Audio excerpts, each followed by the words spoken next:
If you can. We're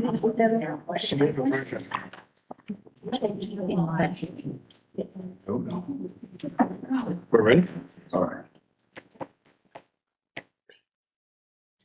All right, good afternoon. This is a special called meeting of the Athens-Clarke County Board of Elections. This is a public hearing for our proposed precinct changes. The date is June 27th and the time is 6:03 p.m.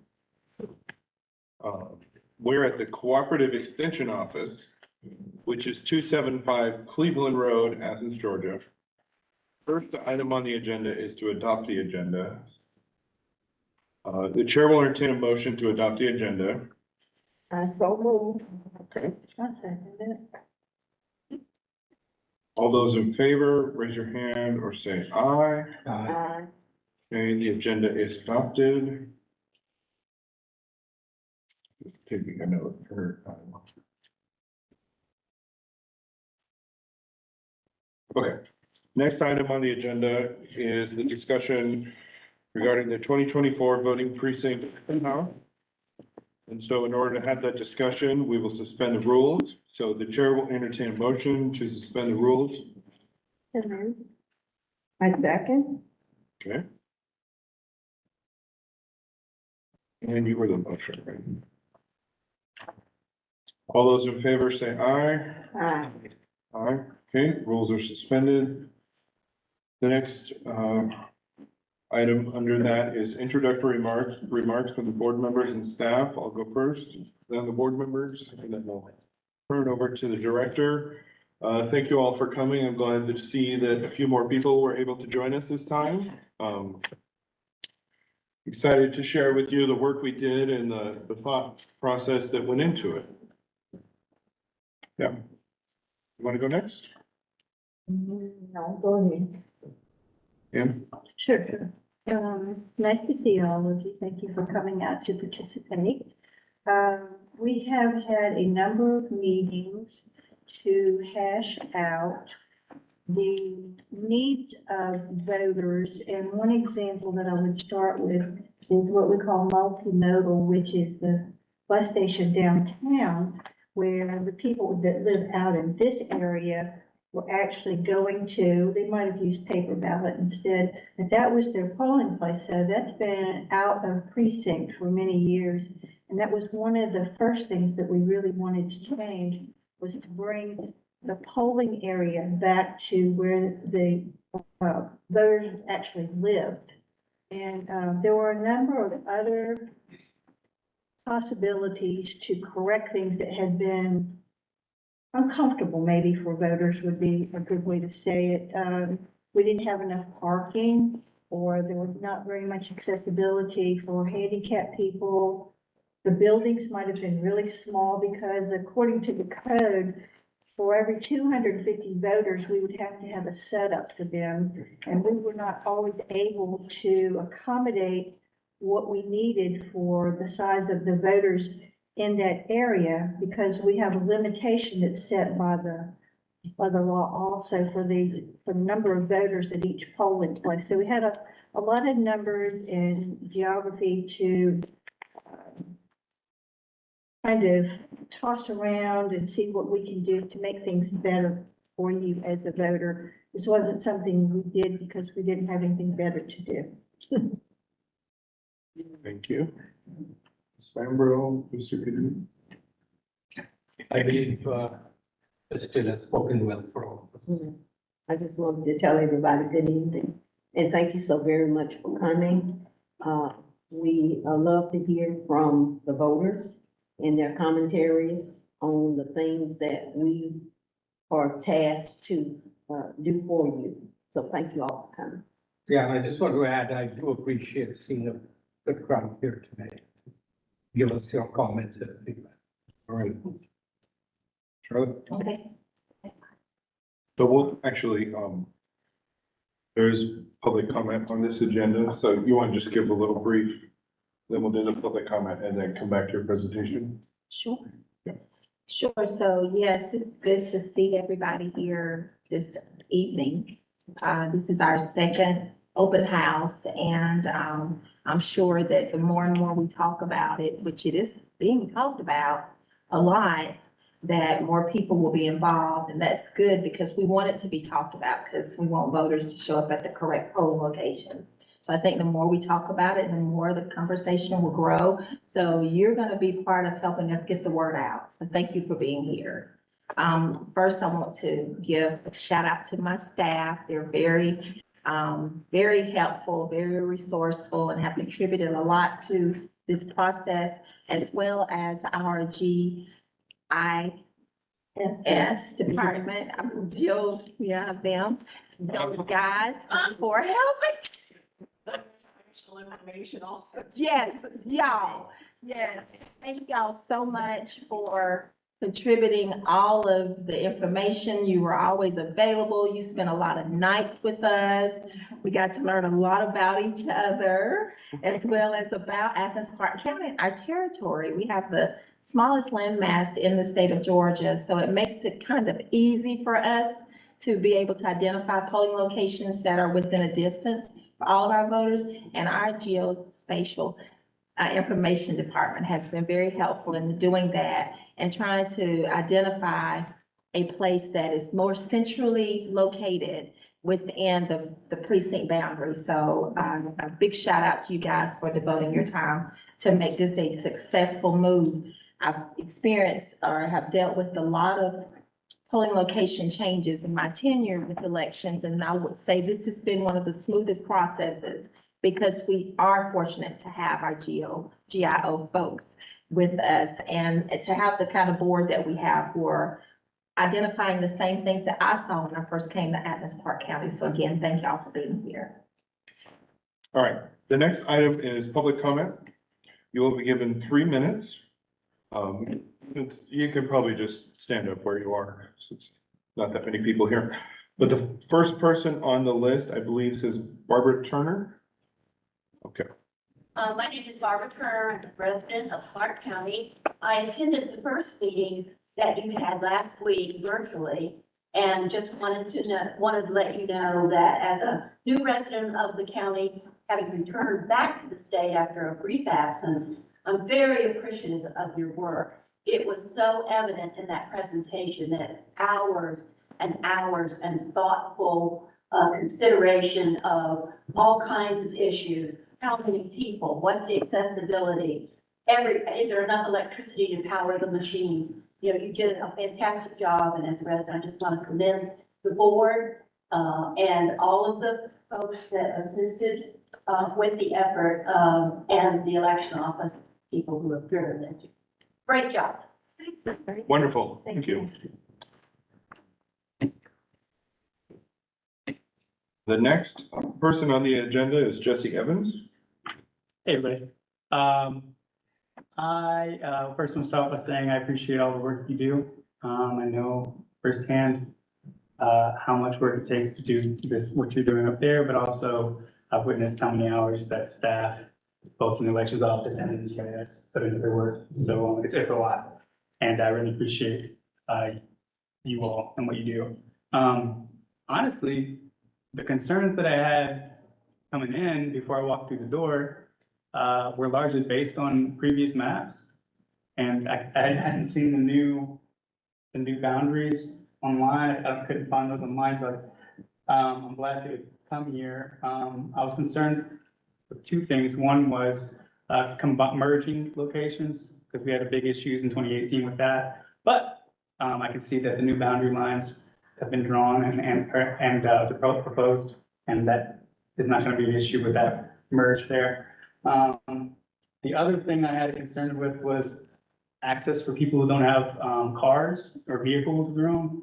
So public transit. I think out of the six new locations, only 2, right? Only 2 don't have public transit stops right next to them. And that would be the Winterville location and the airport. So hopefully you all can address that with your presentation and what the plan is to address that, because I can tell you, I've relied on public transit and early when I was here in Athens years ago, and there are many people that definitely rely on transit still to this very day. It's a great service we provide. In accordance with the mission of the board, the mission statement, we're hoping to expand the franchise, maximize access to the vote, serve people who've been historically marginalized in the present. So hopefully there will be like some sort of transit option for those locations. And I want to give you all an opportunity to address that. But otherwise, yeah, these maps really cleared up a lot for me after I walked through and saw these new maps. So, and great job to the GIS folks, to the election staff, to the board. I appreciate you all. Thank you. Thank you. Okay, the third person listed is Cynthia Prosser. That's me. And I was just looking for a little bit of clarification. I'm in precinct 5D and talking about moving the voting location from fleet management to the Girl Scouts location or their building. And I was just curious why the Girl Scouts is a better location. I peeked at, Google Maps and it looked like there wasn't as much parking, but so I just was looking for some clarification. Oh, okay. All right. Is anyone else or does anyone else wish to make a public comment? Okay. Thank you to everyone. Cynthia, with your presentation. Hey, did you want to address any of those now or during? Well, I wrote it down. And then, okay, Let's do the presentation because chances are most of it will be. okay, sure. Okay, so, we've already spoke with you about the purpose of the hearing. So just to give you, to set everything up to the framework of how everything came about as far as the polling location selections and the survey of our territory. We had a schedule of 4 meetings, the board, and to conduct these particular work sessions, April 5th, 18th, May 2nd, and 16th. And that was a meeting of the election board, staff, and Athens-Clarke County GIS. And the initial, I'm gonna say study was to identify, first of all, we already had identified, there were 2 locations that needed like immediate attention. And that was the location of transit multimodal. And that was due to the parking there for either ADA or non-ADA. It was just an issue that it just couldn't be settled to remain at that location. And then at 6B, the Georgia Square Mall, where there was parking issues as it relates to voters parking and then having to walk a distance to get to the voting area. And then we also know that there is some restructuring and reorganizing going on at the mall. So we didn't want to be hit with a situation where we wouldn't have access to the polling location for whatever reason. So this created an opportunity for the board to not only look at those 2 locations, but to look at all of our polling locations and see how we can better serve our voting population. So the results of the study prompted looking at locations for Winterville Train Depot, and then Fleet Management Facility, the fire stations number 4, 3, and 7. And with those locations, there were issues with accessibility or capacity for parking. So the board was able to have a conversation with our GIS department and were able to confirm a location for all but 8C. So that is one that's on the radar that we will be looking for an optional location moving forward. So that's something that probably will go on the agenda leading into the FY25 budget year. So probably by November 2024, those voters could be voting at a different location within their precinct boundaries. But if not, it'll be 2026. So the next persons that you will hear from is our GIS department, who will give you information on how the precinct boundary lines were adjusted as well as how they identified locations that were potential locations for us to be presented to our board and voted on during the July 11th meeting. Thank you. Okay, I'm on my notes. Yeah. Presenting is not hard to present. Anyway, the first thing I want to talk about is the criteria that we use for the polling locations. And Charlotte had mentioned this somewhat, but I'll just kind of go over it a little bit more. One of them was accessibility. It must be in a centralized location and with a 15-minute drive from voters' residence, if possible. The second one was space capacity. It must be able to accommodate the maximum number of voters for that location. And also, obviously, owner consent and availability. The availability, excuse me, has to do with voting dates, whether that particular building location is going to be available and open for that on those particular dates. I'll go back to the types in a moment. The criteria has to do with the precinct boundaries, and the boundary lines must follow some kind of physical feature if possible. And I think this is kind of mandated by the state. Also, just to kind of give you an idea of what we use for those boundaries, we use census blocks. And census block boundaries are used to define precinct boundaries.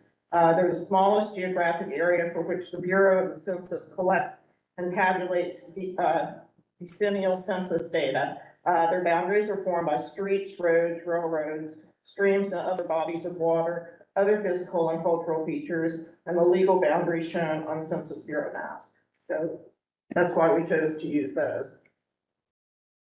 The other thing is what we did was combine the 2020 census blocks to create the proposed boundaries. And with that, the criteria was it must not exceed, again, the number of registered voters for that polling location to accommodate, if possible. The other thing I want to talk about is the type of facility that we use for the polling locations. And I know you guys will be getting into that a little bit, but there were basically four types. There was by preference was ACC gov-owned buildings. That was top in terms of what we would like to get if possible. Second was a church, and that would be okay with approval, but again, there was the issue of, are they going to be available those particular dates for voting? Other has to do with the Girls Club. And again, that's okay, but with approval. And then, of course, schools is okay, but it's not preferred because of kids, etc. With that, I'm going to kind of go over some of the maps and tell you what they mean. And anyway, starting with this one, this shows the polling locations, and the proposed locations are in purple. The existing locations are blue, and the to be changed are kind of a gray triangle. And the blue line here shows the existing precinct boundaries, and then the pastel colors show the proposed boundaries based on. That's what we came up with based on the criteria I just defined. And then here shows the polling location address, and again, it's based on that particular time range. This map here shows the actual census block boundaries within the proposed precinct boundaries. And that way, what these numbers are in the census blocks have to do with the actual number of 2020 registered voters that live in that area. And so it was mapped, those voters were mapped by census block. So we had a total number for that, and when we add them up, we'll get this one. But anyway, that's what we use to come up with the numbers to see if that's going to fit within the polling location limitations or if it's going to exceed the number of voters that that polling location can accommodate. Excuse me. And then this last one here, basically, excuse me, shows, the proposed polling location.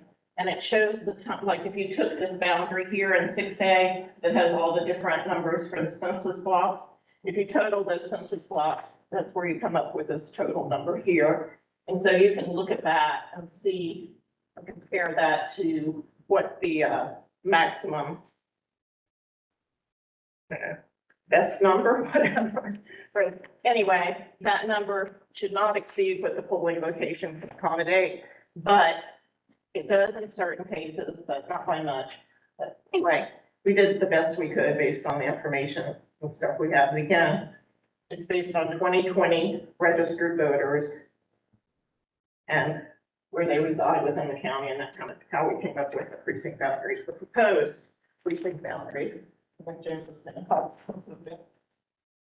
some fun stuff. Yeah, I want to tell you a little bit about the table that most of you have before you, and if you don't, there are two copies in the back that go back there.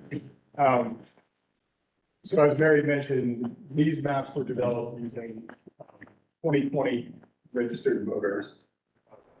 And there was a request made at last week's meeting a week ago at the airport to produce a fresh list of voters and also to be able to determine how many of those voters might be displaced under the new scenarios. And so we came up with the numbers that you see on the board here. So I should mention first that on the fresh list that Pam requested, well, it was less than a week ago, I think it was last Thursday. So the freshest of the fresh list of registered voters that contains active and inactive voters voting. That's the numbers we used to get to where we are today. And as mentioned earlier by the folks from the board, we have some new locations, and so it was a given that a number of voters would be voting at brand new locations because they're obviously brand new, they've never been voted at before. So that's the first number you see, 19,437 that voted those 6 new locations.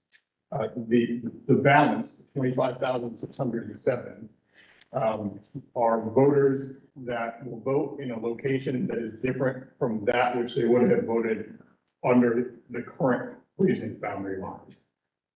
If that makes any sense. So we've got the current precinct boundary lines, which are in effect today. And then should the board decide to go forward with recommendation, we'll have what we're now referring to as the proposed precinct boundary lines, which will then become the law of the land, if you will. And so if those are approved, 25,607 individuals will vote, even additional individuals will vote in a location that was not consistent with the location at which they would have voted under the existing boundary lines, if that is clear at all. So you can think of it as roughly 1,000 votes per precinct. It's not that evenly distributed, but it's around that. That sounds like a big number. I'll acknowledge that. Out of the 84,000 and change total voters. As you might see from the table, it's a pretty good number. It's pretty good. So you'll see polling locations listed here. You'll see the recommended number of voters. That was, we prevailed upon Lisa, kind of put her on the spot a few times and asked, what is the ideal number of voters that would vote at location X? And then that's what you see in this column. Next, you'll see the number of voters who would vote at that particular location, given the lines that are in effect today, the current precinct boundaries. And so if you see a 0 in that column, for instance, with Village Avenue Baptist Church, that's a brand new location. So it doesn't exist today under the current boundaries. And so you'll see a 0. Under the proposed boundaries, you'll see the number of voters who will vote in that location should this plan be approved. And then the last 2 columns, which are illuminating but also perplexing, are the percentage of departure from the recommended number. And that's an absolute number, so it could be less or it could be more, but it's an absolute and that's expressed as a percentage. So for example, at the ACC tennis facility, the recommended number of voters is 3,800. Under the existing lines, 4,023 registered voters would be assigned to that voting location, and that represents a departure of 1.43%. It's 1.43% higher than recommended. Under the new lines, it's almost a 5% departure, 4.74%. But it actually encompasses a smaller number of voters. So the tennis center becomes less crowded is what we're looking at here. And I guess when we go to post this on the website, the thing that I've overlooked, now I realize I've overlooked it. You heard, I believe it was Ms. Till, give you that other magic number, which is 250. So ideally, 250 voters would be assigned to one voting machine. And so if you think about these numbers expressed in units of voting machines, that 4.74% looks a lot better, right? I mean, it looks really good. It means that in effect, we have to have 2 fewer machines at that location to service an adequate number of voters.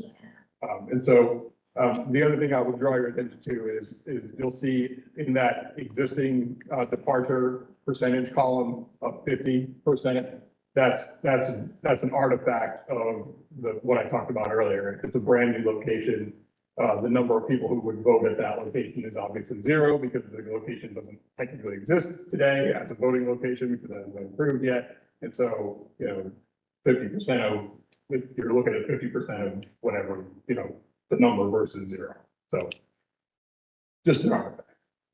But I know I'm getting a little bit in the weeds here, but overall, if you compare those 2 last columns, you'll see that in some cases, that number that we got to versus, or Mary got to versus recommended, I don't know how you can get much better. For instance, the library, the recommended number was 4,000.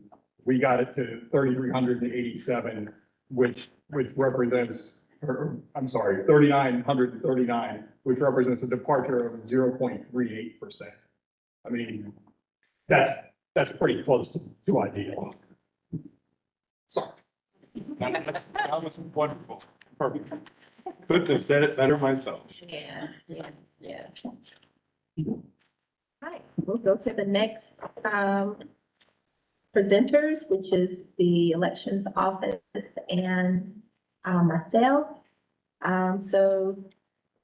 Lisa, I think I'll take what you did on this. Oh, Said so much. okay. So some of these things have already been mentioned, but there are certain parameters that we have to think about when we're choosing a polling location. So those are listed on this slide. So we've already discussed the things that were problems in each location too, which were sometimes the ADA access, parking, not enough parking, not enough room in the precinct for broke. We had already maxed out the number of equipment that we could put into the precinct.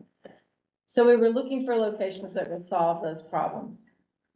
And then we also have to meet this mysterious thing called the 1 in 250 rule, which is from the state, which is for, like, as they said, for every 250 voters, there has to be 1 voting booth provided. So that limits the number of people that can be assigned to each precinct. We were able to find locations that met all of our requirements, including the electrical requirements, which I didn't mention earlier, which just eases, we don't need to get into the weeds really on that, but the equipment has a certain electrical capacity that needs to be met so that we don't throw a breaker and everyone is in the dark. So we needed to be sure that those capabilities were there in each location, and we were able to find that. Is there anything else you'd like to say about that? I think so. I think that's everything. I just wanted to share with you on the next slide that we already survey all of our polling locations every year. And these are some guidelines that were provided to us by the Secretary of State's office and from HABA and Elections Assistance Commission. some of the things that we look for. In this particular survey, it does not include the electrical capacity that we have to evaluate, but that is part of our evaluation. We do survey all of our locations to ensure that they're ADA compliant, to check on any type of barriers that would stop a voter from going inside the building. We address that, and we do that again every year. In fact, that's how I discovered Oglethorpe Elementary School was not in, it was gone, in shambles. And it was going through its rebuilding process. So there's some good things about surveying our polling locations, because there's some things that we may discover once we do that. And we want to always address those things prior to an election, because we don't want our voters to end up with surprises like that as well. So the next slide, next few slides, I'll just walk through those. There are requirements from the state of Georgia official code annotated Title 21. And one of the items allows the board, who is the superintendent of the county, to select polling locations for all of our different precincts. And some of the other code sections that were kept in line and in our forefront was 21-2261. We're here if there's a possibility or need to divide or combine any polling precinct locations or the district lines, then there's provisions in the law that allows that. There's also a timeline that is explained here in this code section, that you can't alter any polling locations during the period of 60 days prior to a general primary or an election, and then 30 days prior to a special election. So it's important that you have your timeline set where you have to do all of the things that are required by law. As we move on to 21-2261.1, it talks about how to draw these particular boundary lines, what to include, what you can't use.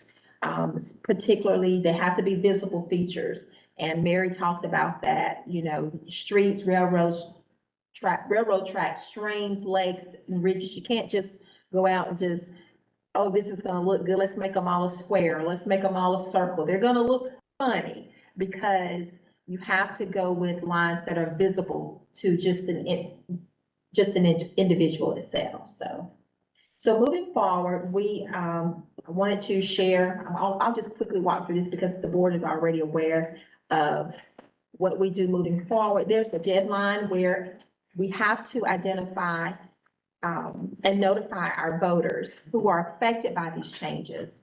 And because of that, we have a timeline that I've designed to get us prepared to do that, because not only do we have to notify, we have to find out who those voters are. So we got to rely on our GIS department and the voter registration system, Jarvis, call it Jarvis because some people call it Jarvis, but Jarvis, which is the Georgia voter registration system, we have to rely on that to give us the list, make the changes into the system. So there's a lot of data entry that has to be done. Then we have to go through having the precinct cards printed and then getting the precinct cards in the hands of voters who were affected by these changes. So I wanted to share that, as well as the State Election Board Rule 183-1-7-.01 that requires us as an elections office to put those voter registration cards and precinct cards in the hands of our voters before 30 days before an election. So a lot of the things that are coming up, for one, there's a possibility of a general municipal election. And I'm saying possibility because if at qualifying, when the candidates qualify, if there isn't someone who qualifies against another person, if those are uncontested races, then the election is canceled. So if there is an election November 7th, that will be one of the general municipal election for the city of Winterville. They also have an empty seat that needs to be filled. So there will be a special election for the folks, the voters of the city of Winterville. And then we will have a special election to fill the vacant seat of clerk of court. So we're aware of that. So those are some dates that we have to keep in mind in our timeline. do the board make the decision to change these polling locations prior to the November election? Or do we wait until the March 12th, 2024 presidential preference primary? So I kind of walked through the process that it would take us at least 8 weeks, staff, to do administrative things, as I mentioned. First, GIS, identifying the streets and letting us know who those voters or the street house numbers are. Then we identify the voters who are assigned to those particular addresses in the Jarvis system. And then we go in the system and put those polling locations in and attach them to the streets to those polling locations. And then it's kind of like a flip of the key to identify who those voters are. And then cards are printed. And then the cards are sent to us. They're printed by the Secretary of State's office, sent to us for us to put postage on and get them in the mail. And then the voters will receive their voter registration cards by USPS. So in order for us to get that done, 8 weeks from September 8th, which is the last day, or 60 days before the general election for the city of Winterville, then we would need to begin our process on July 14th. And likewise, I won't go through the whole thing, but the board is already aware of that. And then the notice that we're required to provide to our community itself, not just the voters, but everybody else. So we have to post and publish changes once every 2 weeks in the legal organ. And then we will have to post a notice at 3 other locations in the vicinity thereof. So that voters, when they walk into stores within that polling location, we're required by law to post these notices to say, hey, your voting location is changed, and beginning on this particular election, you will vote at XYZ. X, won't be XYZ, but X. Okay. And so, yes, we talked about all of that, and my recommendation, just going to the last slide, is to have the changes to take place prior to the March 12th, 2024 presidential preference primary, to give us the time, number one, that if we have the election in November, we have an opportunity then to say to our voters, this will be the last time that you vote in this precinct, and that you will get notification in the mail. Again, more conversations about it. We're going to also hold our voter information, registration, education type forums that would take place in October. We'll be able to address that at that time as well. And again, we're going to ask that you help us get the word out, to just have, when you're having conversations with your family and your neighbors and members of clubs that you're about, your members of churches, any social groups, clubs, to have that conversation to say that they're doing some changes. You might have checked your voter registration. So that will all be changed in my voter page, which is offered by the Secretary of State's office, as soon as this is approved. And so here we are. Thank Yes. you. And we have deadlines, of course, but our goal is to get the information out before the deadline. We're not going to just wait until it's time. As soon as the board makes their approval, we're going to get the balls rolling, depending on when the changes take place. Great. All right, so we had 2 questions. One was about why did we choose the Girl Scout location? And I can probably address that one.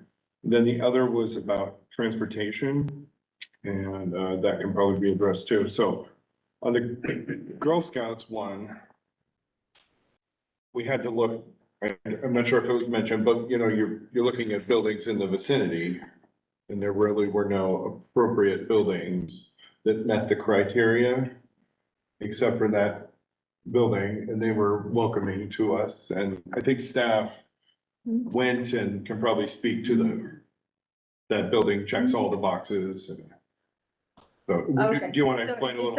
Yeah, it's actually turned out to be a really nice location. Have you ever been inside? I have not been. So it's not what you would expect inside at all. So there's also a large parking lot around the back, which is where you would enter from. And then there's a large room on that side that we would use for voting that'll give you a lot more space to vote besides, what we have in fleet management. And I think what I should have mentioned first is, fleet management, building just was too tight, too cramped. It didn't allow for expansion for more people, more registered voters. It wasn't really ADA accessible.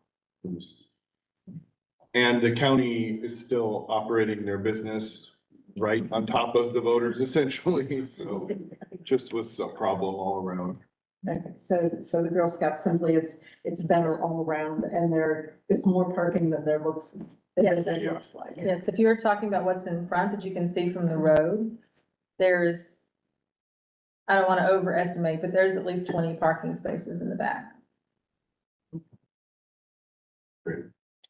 And then the other concern was with transportation, and perhaps Assistant Manager Jones can help me with the end of this, but I know that conversations have been had with Transportation Department, and they're looking at trying to maybe expand a route there or some type of solution for Election Day. It's a conversation that's being had. I don't know if you could add anything or update. That's right, transit is studying it right now, so they might use some sort of micro transit.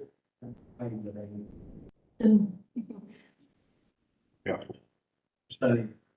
And then, are there anything preventing us from the same thing in Winterville? Is there city of Winterville ordinances that wouldn't allow our buses in there or anything, or? No, that's Park County, So, but I'm not sure if they're studying Winterville. They may be, I might be out of the loop. I can check. okay, great.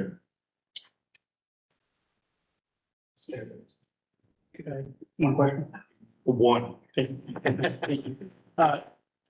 There's like currently, a section of the county where, people can call in certain hours and, they'll be picked up, by bus or van or Uber or whatever, Is that an option for Election Day? Don't have that answer right now. I think the election director and I can certainly talk about it, and we'll talk with the transit director. Could we have the transit director possibly come to July or August meeting with maybe a short little report? Sure. That way the public can see what they're working on. It's not, we can't wave a wand and create a bus, so, yeah. Yeah, I want to make a comment here. This is my 4th year on the board. And as far as the Winterville train station, I really, and you all might have, staff, Director Soulsby, you all might have been getting some complaints about where the precinct is, but I have not heard people complain.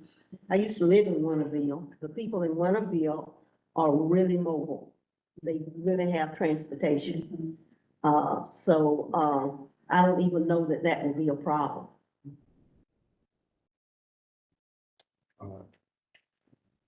Would you like to take all your time that everyone else had and make any comments?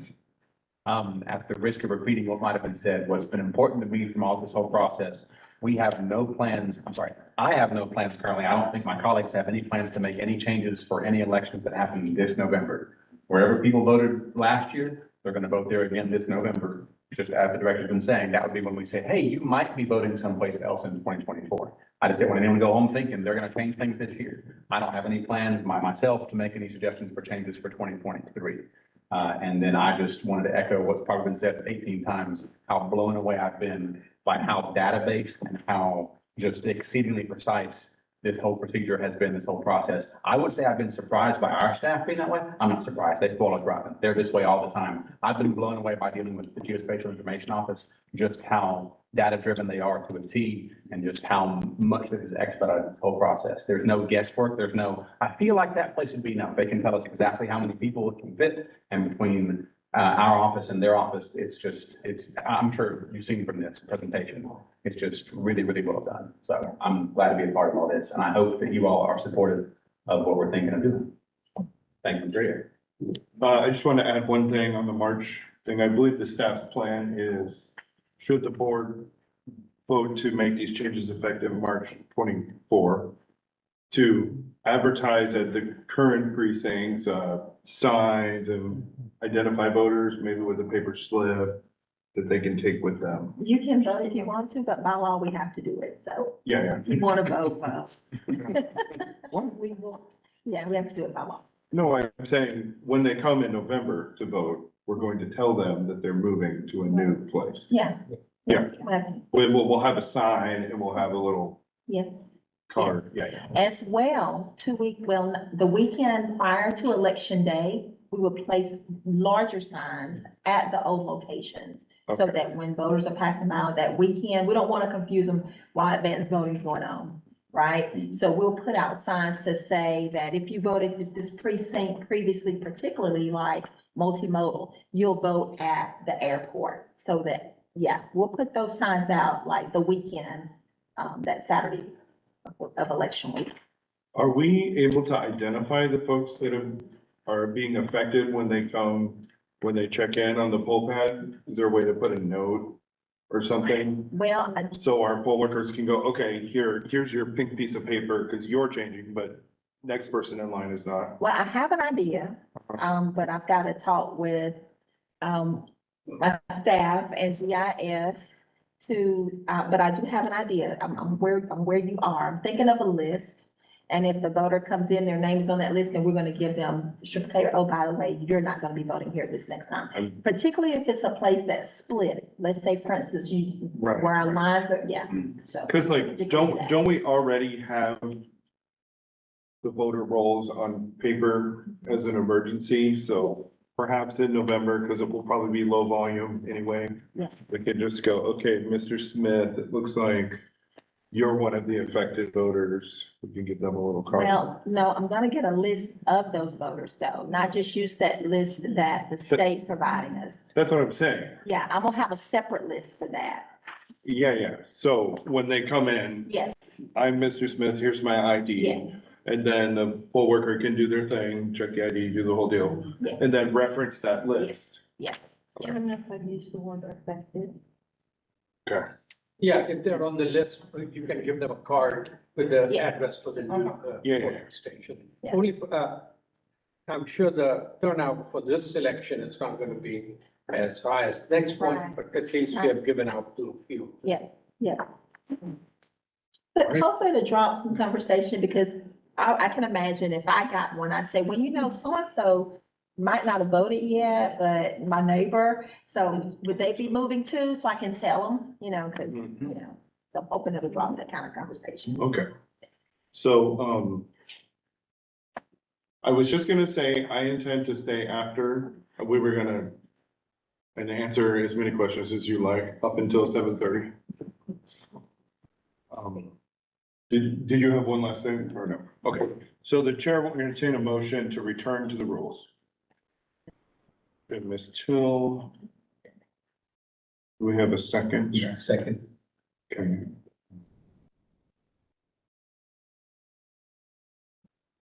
All those in favor say aye. Aye. Okay. We're back into the rules. The next item on the agenda, announcements. Mr. Chairman, you wanted to talk about using the dance center for the East African location? Yeah. And now? Yeah, now we have to, We can go back, the agenda we order. can go back and, put it on the agenda. Yeah, okay. So the chair will entertain a motion to amend the agenda to discuss. What do you call it every time? East African. East. Athens, complex. Okay. Something like that. You want to make that motion? Yeah. Okay. I so move that we, I'll go back and put, the East Athens, complex on the agenda so we can have a discussion on it. Second. Okay. Adam, are you taking notes from now on? I will stop. Thanks. That's slowing us down right here. Or writing. Okay, motion, Ms. Bambro, second. Did I hear Mr. Shirley? Yes. Okay, all those in favor say aye. Aye. Okay, the agenda is adopted. I'm gonna say the chair recognizes the Director for an update. Yes, and so I will recognize Lisa for an update, the dance center. Um, Not to be put on the spot. I think the update is the same as last Tuesday, which was just that, we've identified that for the new polling location in East Athens, we can use, it's a possibility to either use the Miriam Moore Center, which is already used for advanced voting, or the East Athens Dance Center. Which is But on roughly the same parcel of land. right, it's on the same little circle, it's just one's on this end and one's on the other end, they're very close together. Has better access. I Has better believe the access. bus stops in front of the dance center, and there's like a circle. Yeah. It stops close by. Yeah. So There's a circle. well, we don't need to make a vote or anything No. on it, but is there more update on Mary Moore since we last No, that is in the board's hands. got it? Any word on Herd Park? Is that that is no longer under consideration? Herd Park became the third choice after, Wanda and I went out and really looked it over. The parking is inconvenient for voters. It's inconvenient for someone with a disability. The building is nice. It's exactly the same as Lay Park inside, but the parking and the accessibility are problems. So staff recommends dance center first, Mary Moore. Mary Moore or the dance center, either one. Okay, yeah, so either or. Is the dance center willing to do early voting? I did not broach that subject with them. Okay, I would have to ask. Is Mary Moore presumably okay doing both? They've been asked about becoming a regular location. Was that instead of or in addition to, or? There was a series of emails that went back and forth that I would refer you to Okay, with the answer to those questions. understood, thank you. Okay. Any other questions, comments, concerns on that topic? All right. The next item on the agenda are announcements. The next two meetings are our July regular meeting, which will be on July 11th at the Planning Commission building, which is 120 West Doherty Street. And at that meeting, the board will make a determination on the proposed polling locations. The next item, or the next announcement rather, the board will then meet on July 19th at 4:30 PM at 255 Lexington Road for a special meeting with the Clarke County School District Board of Education. And at that meeting, we'll discuss expectations and concerns for using schools as polling locations. The next item on the agenda is to adjourn. Chair will entertain a motion. I so moved. Okay. All those in favor say aye. Aye. Aye.